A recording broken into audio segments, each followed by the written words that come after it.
first name? Oh, I have met him. Yes. I know you have.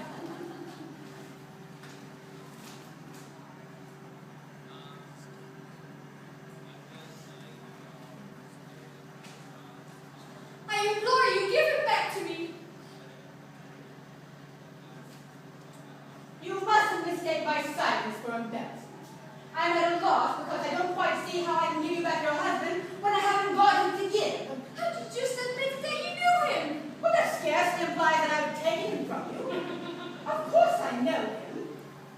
He drew up my last contract, and it seems to me that I have seen him once or twice since then. Backstage.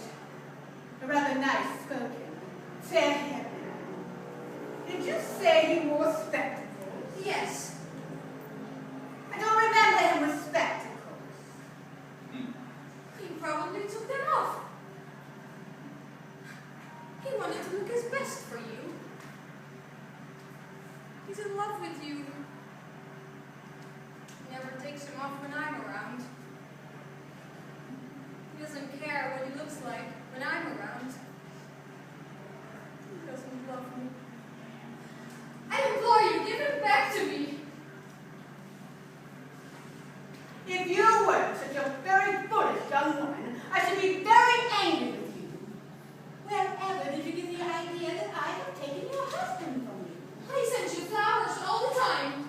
That's not true. It's innocent. It isn't. He never sent me a flower in all his life.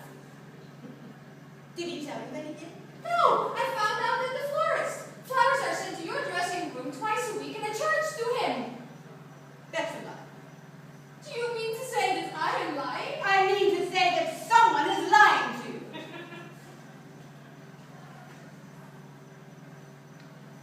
What about this letter? Letter? He wrote it to you. He wrote it to me. say, Let me see. no, I'll read it to you.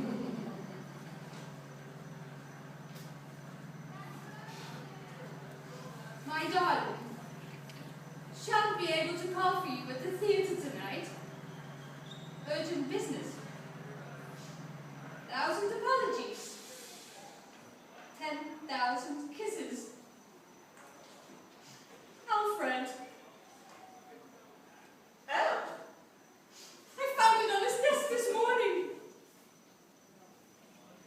He probably intended to send it to the theater by messenger. But he forgot it. And I opened it. You mustn't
make you jealous. To revive your interest in him. Do you really think that?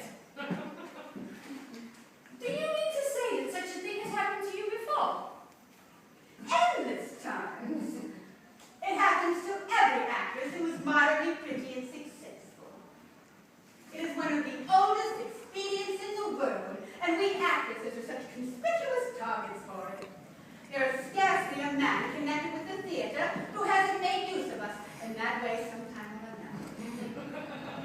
Authors, composers, scene designers, lawyers, orchestra leaders, even the managers themselves.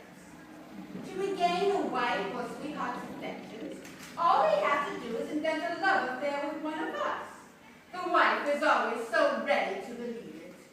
Usually, we don't know a thing about it. But even when it's brought to our notice, we don't mind so much.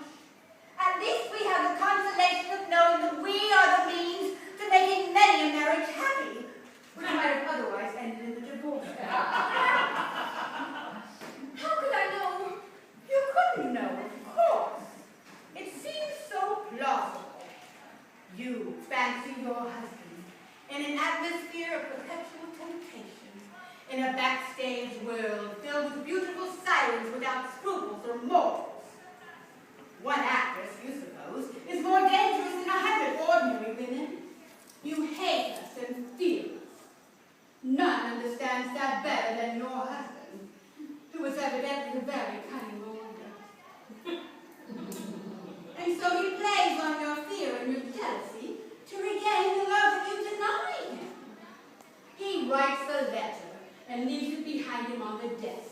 Trust the lawyer never to do that unintentionally. He orders flowers for me by telephone in the morning and probably cancels the order the moment he reaches his office.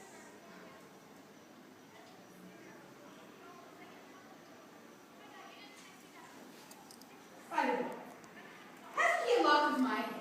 Yes, in his desk drawer I found it. I brought it with me. Yes.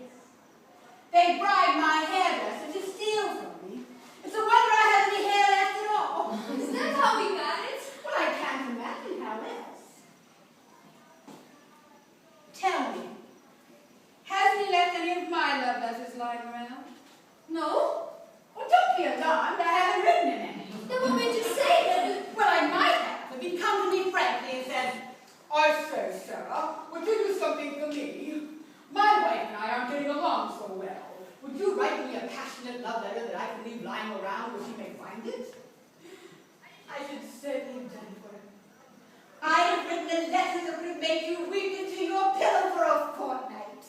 I wrote 10 like that for a very eminent playwright once, but he had no luck with them. His wife is such a proper person. She returned them all to him unread. How good you are. How clever. I am neither better nor worse than any other girl in the theater. Although you do consider us such monsters. I have been a perfect fool. Well, you do look a bit silly standing there with tears in your eyes, and your face flushed with happiness because you have discovered that a little blonde man with spectacles loves you. My dear, no man deserves to be adored as much as that. But then it is your own affair, isn't it? Yes. Yet I want to give you a parting bit of advice. Don't let him fool you like this again. No, he won't. Never fear. No matter what you may find in his pockets, letters, handkerchiefs, my photograph, no matter what flowers he sends or appointments he makes, don't be taken in a second time. You may be sure of that. And you won't say anything to him about my coming here, will you? Not a word. I'm angry with him for not having come to me frankly for permission to use my name the way he did. Oh, you're such a dear. I don't know how to thank you. Now, Now, you mustn't begin crying